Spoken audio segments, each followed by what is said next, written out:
happy to welcome you to this meeting, to this presentation of the project Build Upon.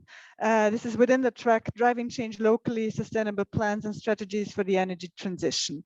Just to quickly present myself, I'm Ulrike Nuschler. I work as a Senior Project Advisor in the Live Clean Energy Transition and Climate Unit of the new agency, European Agency, Executive Agency for Climate Infrastructure and Environment.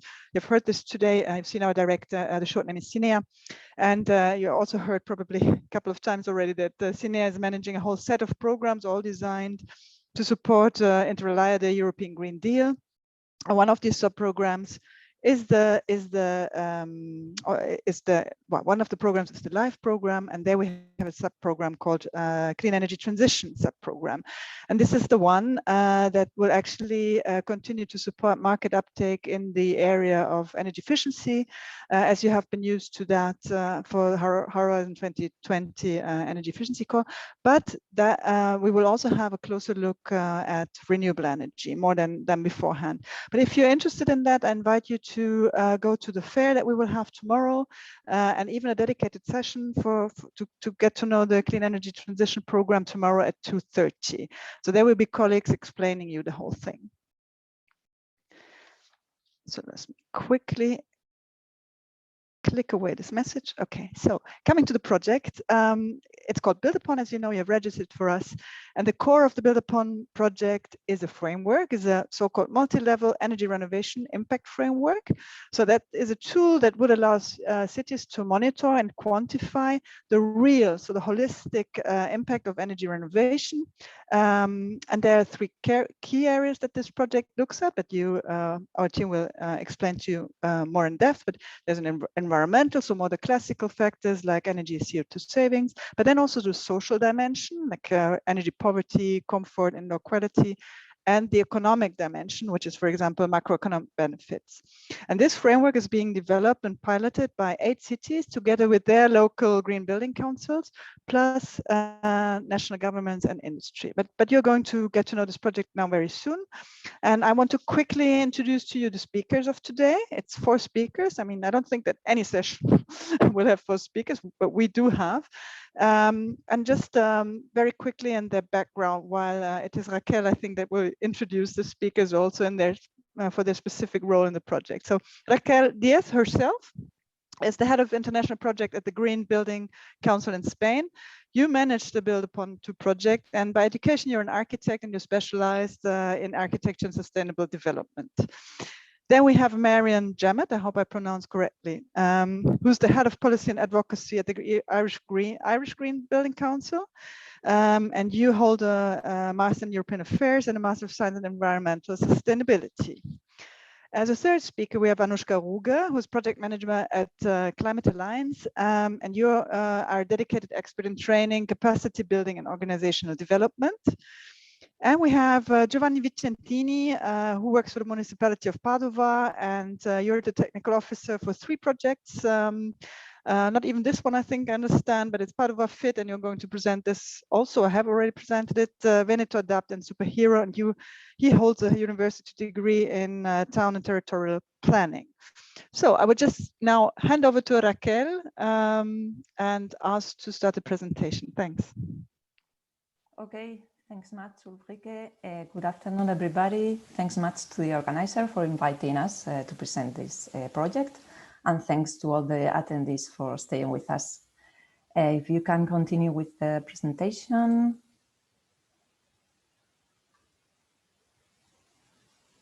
I can begin to tell what the presentation will be about. So we will have 4 parts.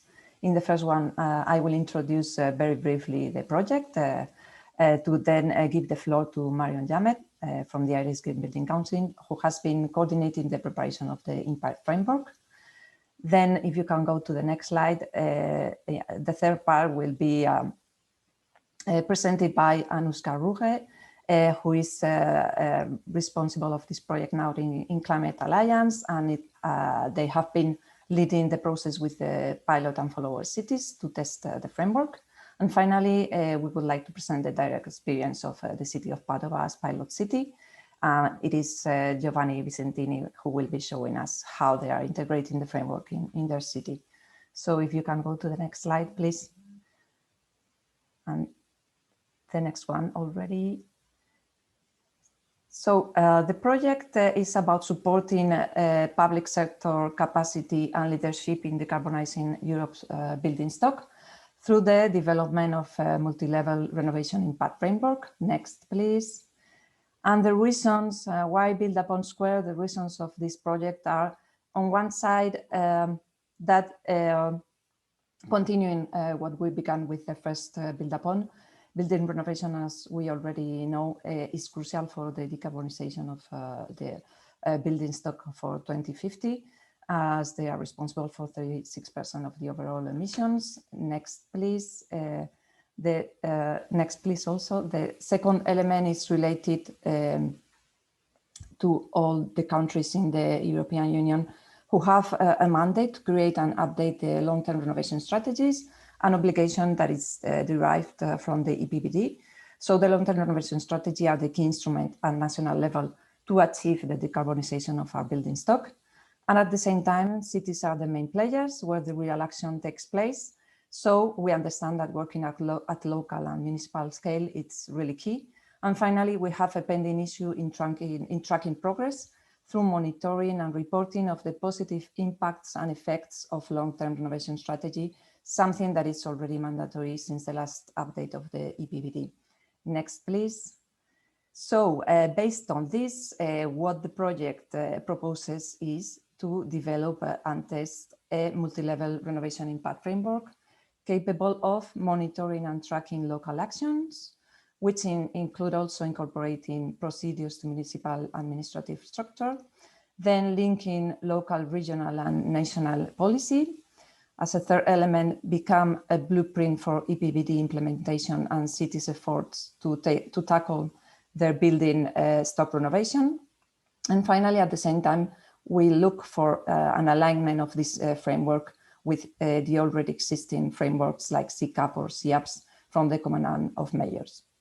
Next, please.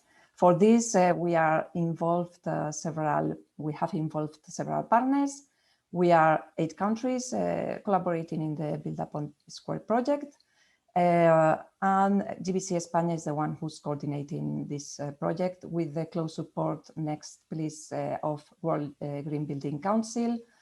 And at the same time, we have as collaborators and as partners, in fact, in the project, BPIE and Climate Alliance with their recognized activity in their respective domains. So it is key also their support and their contribution to the project. The countries participating in the Build Upon project are Ireland, UK, Spain, Poland, Hungary, Croatia, Italy, and Turkey. And we have 8 pilot cities, one for each of each country, who have been already piloting the framework. And we have also 24 follower cities, 3 per country, that are also collaborating with us in further working in the implementation of the framework beyond the specific experience of the pilot cities. We have to say, and with this I will give the floor to Marion to present the framework, that in each country we have convened a national steering group to assist in the development of the framework. And these groups are made up of key stakeholders from the public and private sector related to the building renovation. So I give the floor to Marion. Thanks much. Thank you, Raquel. Hi, everyone.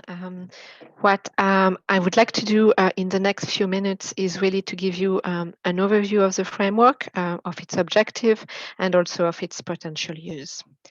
Next, please.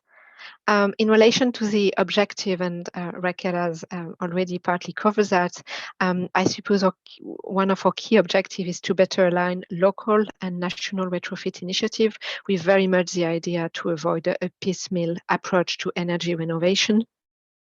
We are also trying to capture good quality data and knowledge in a standardized way, and why are we doing that?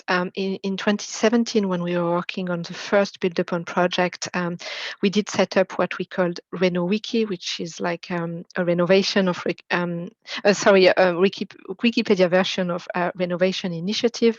And what we found at the time was that it was very difficult to find data on the impact of renovation initiative. And when data did exist, it was never captured in a standardized way, meaning it was difficult to compare like for like. So one of the ideas as well with the energy renovation framework is to be able to capture data in a standardized format so that we can identify which initiatives are working, which one can be replicating in other jurisdictions, and so on.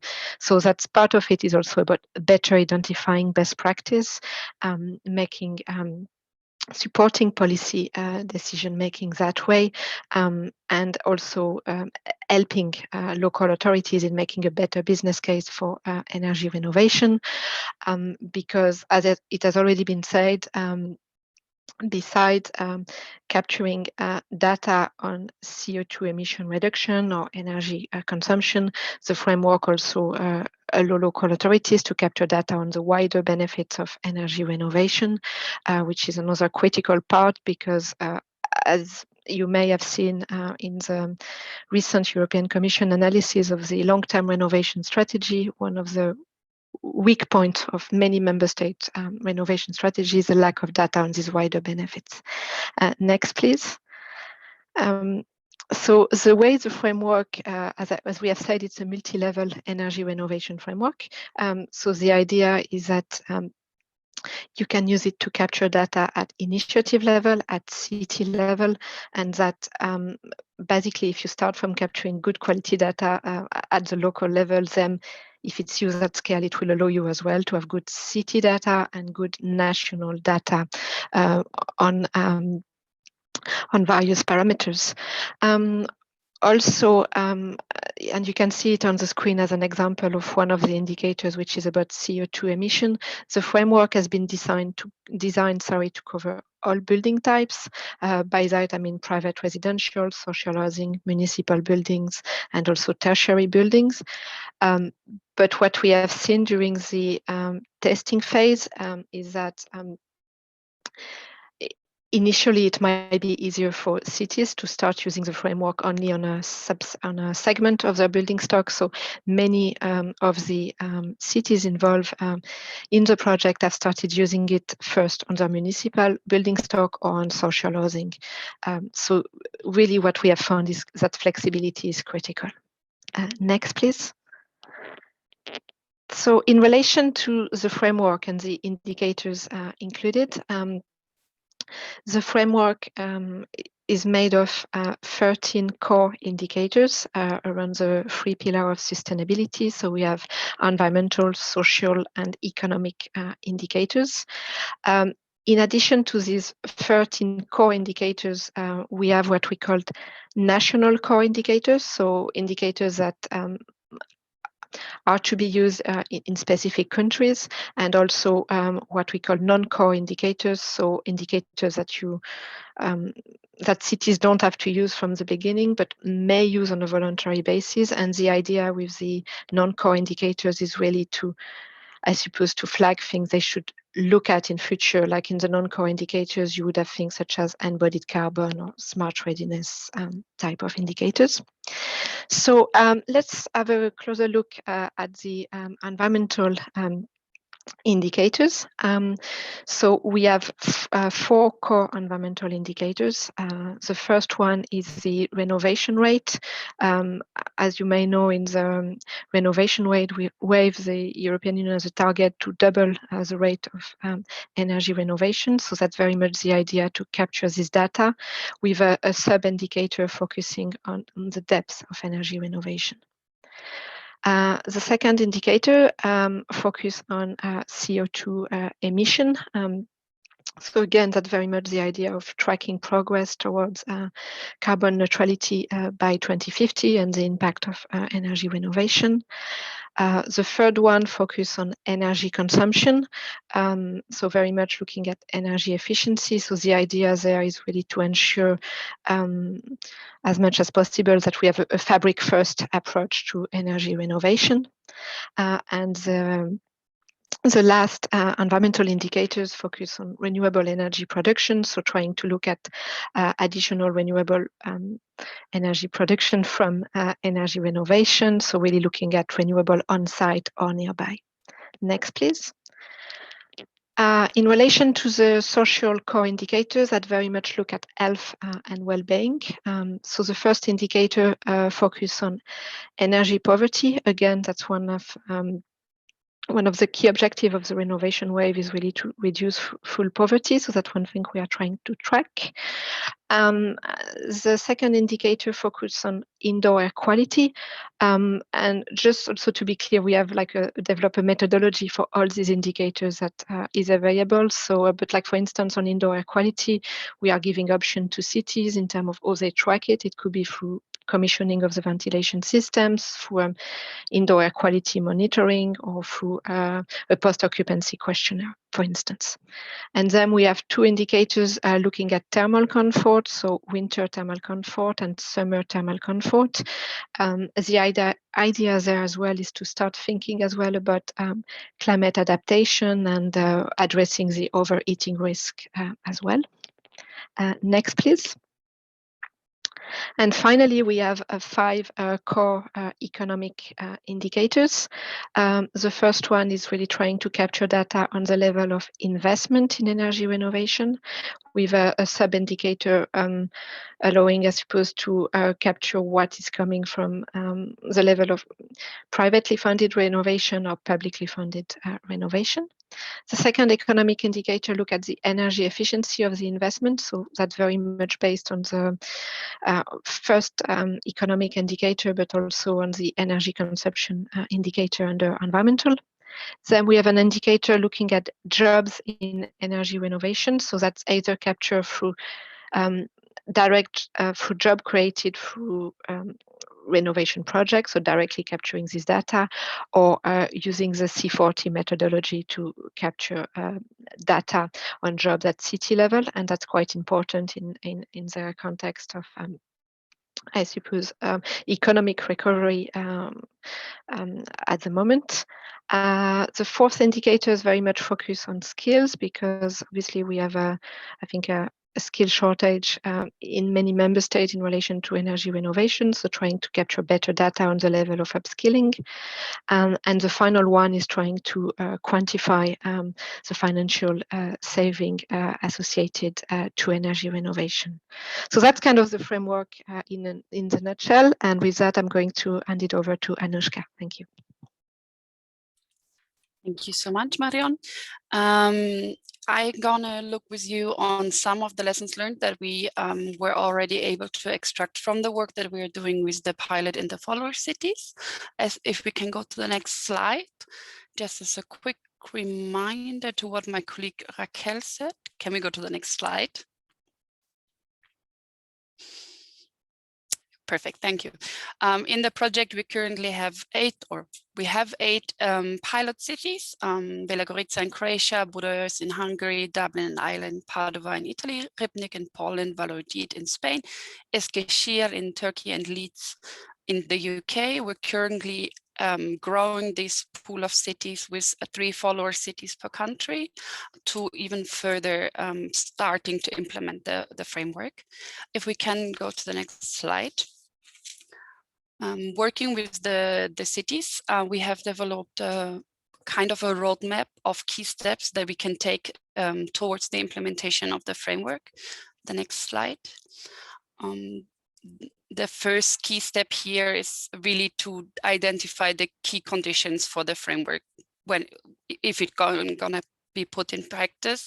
So basically the decision if a city chooses to implement the framework on a citywide level or on a project-based level. As I think Marion said already, like most of our cities went for like the project level implementation of the framework and only fewer for the city. The second step is to define the overall city council structure and to really understand where do the indicators lay, which departments, which people are doing the measurements. Also here, like a consideration is that maybe there should be a dedicated person within the municipality staff that is responsible for monitoring the progression.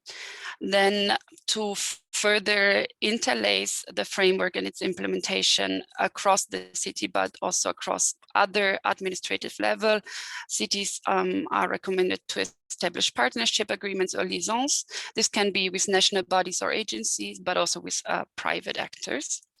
And then the fourth step is identifying the condition for the framework to be included in existing strategies. As one of the examples is the SECAP. Here, there is a consideration around guidance and how those can be best implemented, but I'm going to show you what we did on that point in just a moment. If we can go to the next slide, please. Looking at this framework, we can already go to the next slide, and it's implementation into existing renovation projects. Also here we have identified 4 key steps or key action that need to be advanced by the cities. The first one is to create data collection and reporting templates.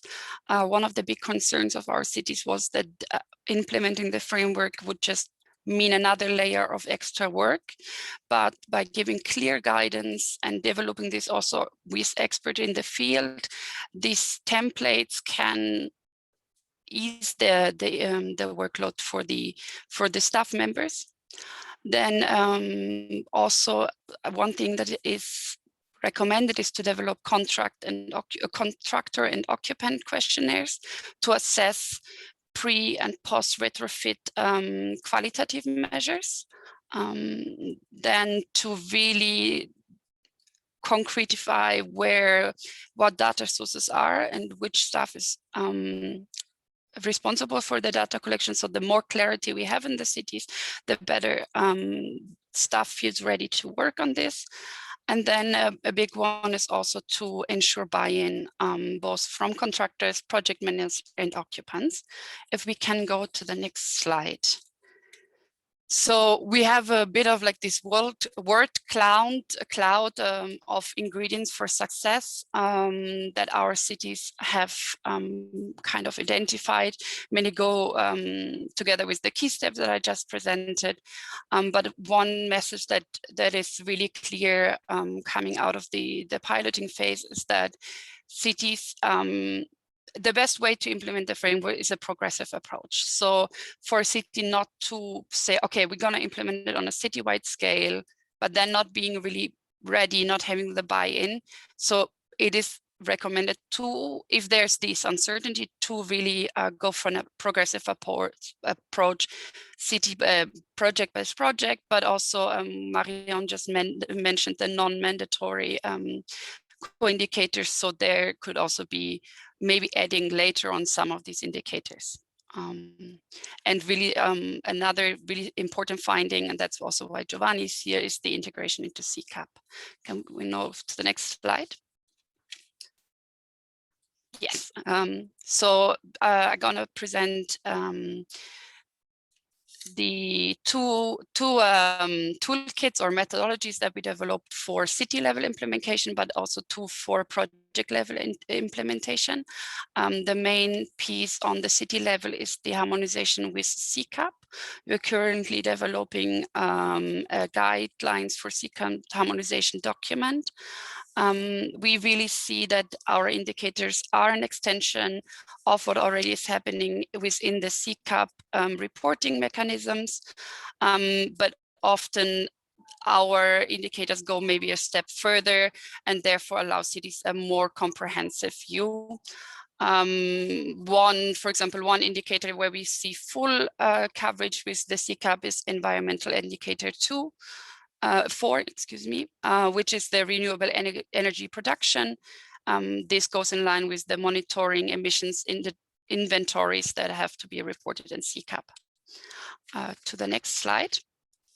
We are also currently working on a technical assistant at local, national, and EU level report, which provides guidance to the cities on different initiatives on the European level, connecting those to local level needs, and then see where there are synergies lying between the different levels, but also allowing us concrete policy recommendations. If we can go to the next slide. This is a concrete example for a project level implementation tool, which is a pre-retrofit occupant questionnaire, which was developed by the City Council of Leeds and the UK GBC in cooperation, which basically assesses different aspects of the housing situations pre-retrofit. And then to the next slide. And this is basically an infographic through which city councils can easily share the concrete impact of energy efficiency measures in connection to our indicators. So this is also a tool to create buy-in and promote the framework. And with that, I will give over to Giovanni. Okay, thank you so much. So I'm going to present you the experience of the municipality of Padova, the integration of the framework into our SECAP. So please, next slide. So we had this great opportunity to integrate this framework in our SECAP. We were implementing the SECAP in parallel with the project, the Build Upon Square project. So it was really a good occasion to integrate this big list of indicators in our document. And we also decided to integrate these indicators in our SECAP because we had the opportunity to work on two different levels. The strategy level, so the SECAP itself with a long-term perspective, and the list of projects which are the base of the SECAP, so the projects on which the SECAP is based. For example, one of these projects is the one-stop shop, which we are going to implement in our city within the Padova Fleet Expanded project that I was speaking about in the last session 1 hour before. So the SECAP in Padova is the end of a long process. So yesterday we had the opportunity to have the approval, the final approval of this document in our municipal council. So we are also happy to share with you this approval because now the framework is officially integrated in the SECAP. So we are starting with the implementation phase and with the monitoring phase. Next, please. So just to show you the structure of our SECAP is made by 6 pillars. We dedicated all the actions related to the building sector, private and public building sector, to one pillar, a more efficient city. And we worked a lot with the framework of Build Upon Square in this topic, integrating the indicators in the list of measures we have included in this topic. Of course, another topic which is quite important for us, but also for the Build Upon Square project, is the more resilient city. So where you are tackling the building as a whole, you work normally on the mitigation side. So for example, providing the refurbishment, but also you are working on the adaptation side. For example, saving water and putting the green facades, green roofs, etc. So you work off on different mitigation and adaptation actions. Next, please. We decided to work on 2 levels, as I mentioned before. So the list of measures, we have 20 measures, more or less, in a more efficient city. So 20 measures related to the refurbishment of our building stock in Padova. Each measure has 2 indicators, and these 2 indicators coming from the Build Upon Square framework. So we work together, to make these two plans compliant, and these indicators are helping us in monitoring the single measure. So we are monitoring something which has a short time frame sometimes, and the monitoring is each year or each 2 years. On the other side, we are working on the impact indicators, so understanding how the overall strategy, so the SECAP itself towards 2030, is working. So here we have selected a limited number of indicators, always from the Build Upon Square methodology, and we are trying to monitor these indicators all together each 2 years to understand if the SECAP is going well and if our goals towards 2030 are in line with what initially planned by the municipal council, of course. Next, please. The work together with the Build Upon Square project was so important for us because we understood that one of the key aspects is, of course, the selection of the indicators, but on the other side, the availability of the data sources. So now we are working on these 3 different levels again. So we have the internal data sources, so other departments in the municipality which are providing the data to us, and we are working with them with this indicator coming from the Build Upon Square. This was helpful for us to speak with the other departments with some indicators, clear indicators. We have some external data sources coming from the local level, so the municipality itself. For example, when we are working with the university and we are trying to put some of their action in our SECAP, we have to identify some key indicators to be able to speak with them and to be able to collect the correct data from them each 2 years. And then we have another external data source, which are other, for example, the National Energy Agency, which is managing a lot of data which are helpful for the municipality. And within the Build Upon Square project, we are trying to identify some memorandum of understanding to clarify the entire process and the flow, the data flow from the national or the regional level to the municipal level, which is also an important aspect and highly replicable to other municipalities in Italy. Next, please, or in Italy or in Europe. So this is more or less very quickly the structure of the list of our actions. So this is the topic more efficient city. You can see the list of the actions, and you can see also the results indicator and the connection with the indicators coming from the framework of the Build Upon Square framework. And the 3 main aspects you should focus on is of course, the unit of measurement, the data source, as I mentioned before, and the frequency. These are the 3 main aspects we have deepened within in our collaboration with the Build Upon Square project. Next, please. Here you can see other actions within the same topic. You can go on the next slide.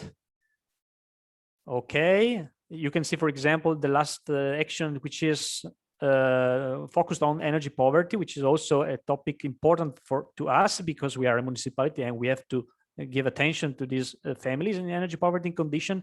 At the same time, we have to be able to understand which are the families in energy poverty condition and how many. So the work with the Build Upon Square was really helpful in understanding how to work in identifying those families and identifying the effectiveness of the measures we are implementing towards those families. Next, please. So on one side, we have as I mentioned before, the results indicators, and in this case I'm showing you the impact indicators. So the 5 indicators we are using to monitor the strategy as a whole. So most of them are those presented before, and what is important to us is to link together with the data which are normally collected within the covenant of major, which are megawatt hours or tons of CO2, to put together with this data, environmental data, also the economic data. For example, the investments realized in our municipality year by year. And for example, the ratio between the investments and the energy saved, which is really important to us to identify if the measures are correct and if we are going in the correct direction towards our objective in 2030. Next, please. I'm almost at the end of the presentation.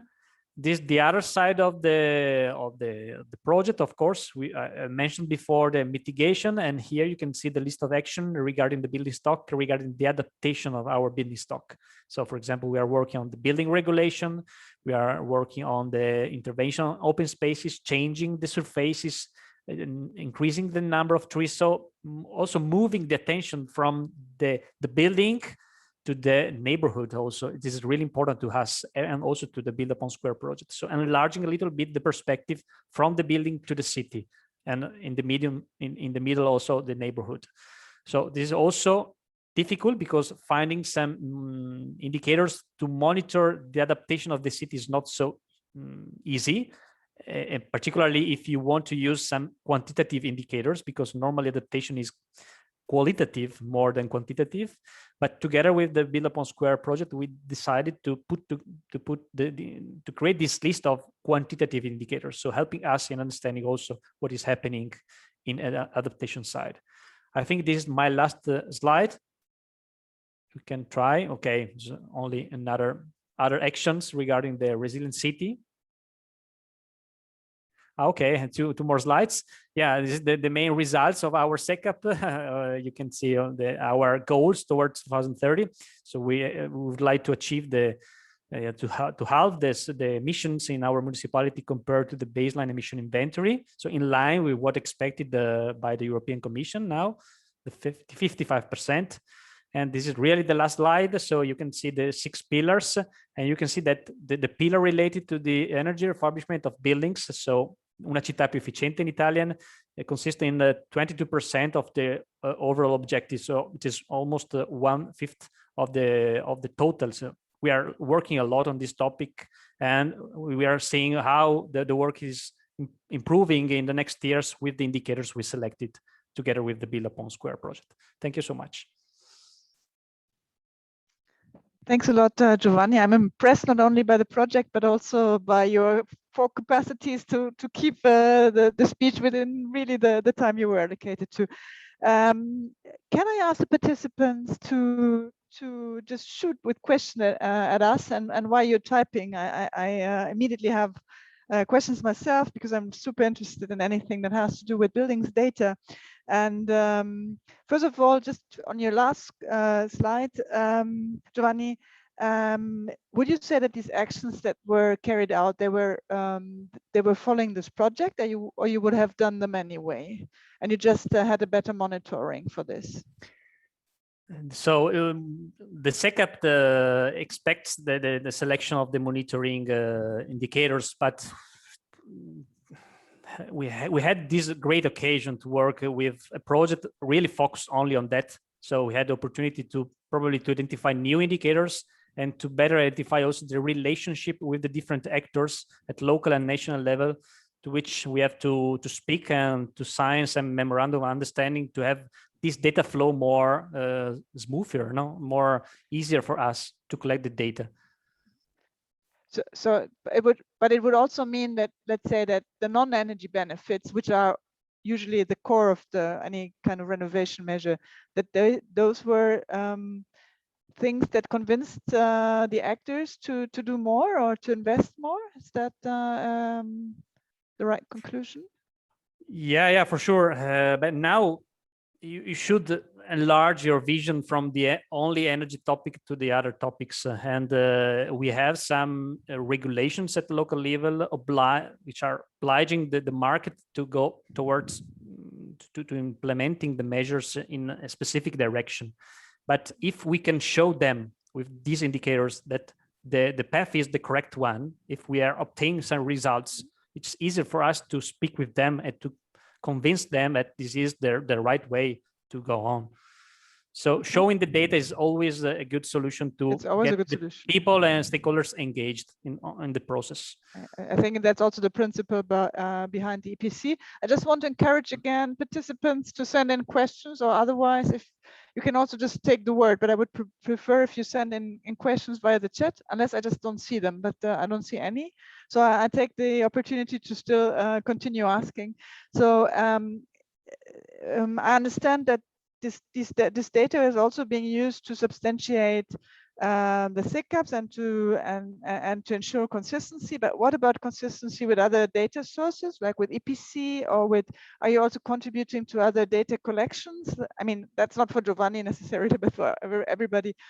I don't know, building observatory, or how are there any links to ensure consistency also on a horizontal level with other cities, with other national databases, and so on? I don't know if Raquel or Marion want to. Anushka, sorry. Maybe I can begin and then my colleagues can continue.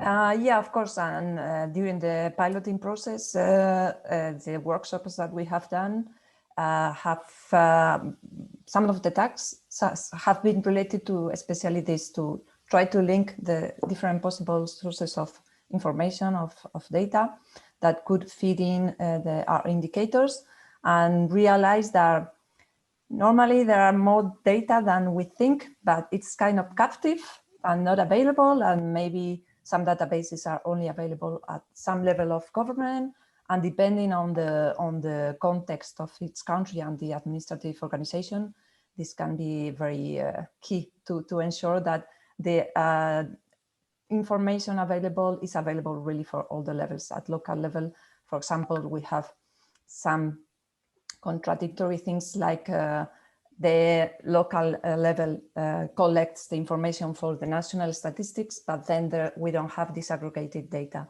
at local level that have been collected at local level. So this is kind of contradictory, and this has been worked in the different workshops. And we're also approaching the end. I'm just being reminded that I had 5 minutes, now I have 3, and I have to wrap up the session. Is there any burning questions that needs to be answered from the audience? Do the speakers still want to say something? Absolutely. Make a statement, want to say something? I can just add something to Raquel's point if I have time. Go ahead. Just in relation to the EPC as well, the way it's done for actually for the many of the environmental indicators and for some of the social indicators in relation to indoor air quality, for instance, is also based on the EPC when we use a calculated approach. So it's very much integrated with it. The long-term idea is that we will get actual data, but we are starting from the EPC on a calculated basis because it's widely available, and it's something we want to encourage anyway, to have pre and post renovation EPCs. And also in terms of integrating with other reporting procedure, like we are very much looking at the reporting that cities are already doing nationally, being in relation to their national climate action plan or the local climate action plan, and COZ indicators can support that reporting as well. Thanks a lot. And I think a lot will be done now in the context of the review of the EPBD. Now I have a very late question, but Chris, I'm afraid we cannot, because I think the session will be cut in 2 minutes and I still have to wrap up. So the question would have been, are the guidelines and methodology available on the key indicator and sub-indicator build-up? Can you just maybe say yes and no? And otherwise, I think I need to wrap up. Yes, it will be once the framework is publicly uploaded and completely delivered to CINEA, in fact. Okay, thanks a lot. I'm sorry that I had to chase you so much. I have to wrap up now. Thanks a lot to the speakers. Excellent presentation with many different perspectives. Thank you for the audience as well for being with us. I just had to remind you that at 3 o'clock we have the next session in this track, calling with the title Helping Cities Lead the Way to a Carbon Neutral Future, and that's a presentation of C0 and C-Track 50. And you can access the sessions again through your websites. And just to remind you again that there will be a virtual fair tomorrow, and that the recordings of this session will be available on the conference website shortly. And please do also use the networking platform, which is the only thing that we can for the moment offer to replace the nice drinks that we used to have when we still organize this thing on site. So thank you so much again, and I wish you still another 1.5 days of good networking and interesting presentations, and thanks to the speakers. Thank you. Bye. Thank you very much. Bye. Bye.